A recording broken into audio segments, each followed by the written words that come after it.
La prière est quelque chose d'étrange et c'est la raison pour laquelle c'est une activité spirituelle. Shalom, encore une fois, bien-aimés, bienvenue à l'espace de la parole d'Abba. Nous parlons aujourd'hui encore une fois de la prière. Nous parlerons de l'impact ou des conséquences de la prière dans la vie d'une personne.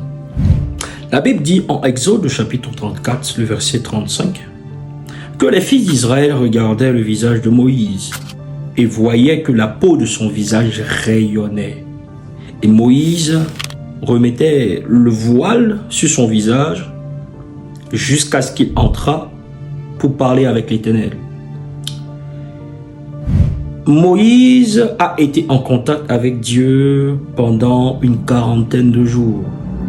Et la Bible déclare que lorsqu'il descend de la montagne, il y a un phénomène étrange qui se produit sur son visage.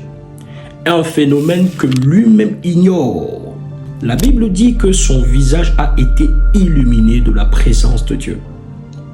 Son visage rayonnait. En réalité, quand une personne prie sérieusement et prie longtemps, spirituellement, ce qui se produit, c'est que la vie de la personne est illuminée par la grâce et la présence de Dieu.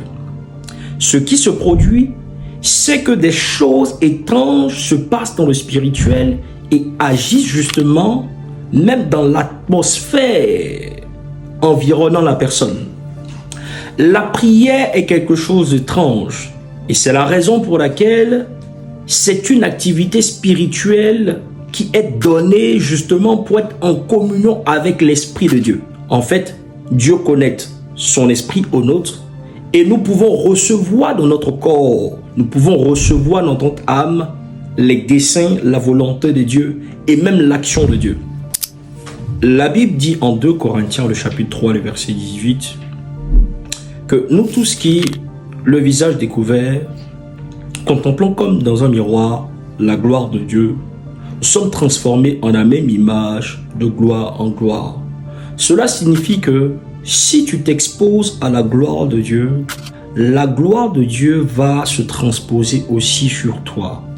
Dans la prière, ce qui s'opère, c'est que nous téléchargeons en nous, en notre esprit, en notre corps, en notre âme, la gloire de Dieu.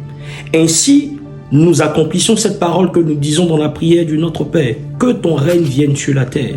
Le règne de Dieu ne peut se manifester que par les fils et par les filles du règne. Et notre moyen de télécharger ce règne de Dieu, c'est de nous exposer à la prière, à la présence de Dieu, dans la gloire de Dieu. À partir d'aujourd'hui, tu dois comprendre une chose, c'est que Dieu doit laisser transparaître sa gloire dans ton histoire, dans sa présence.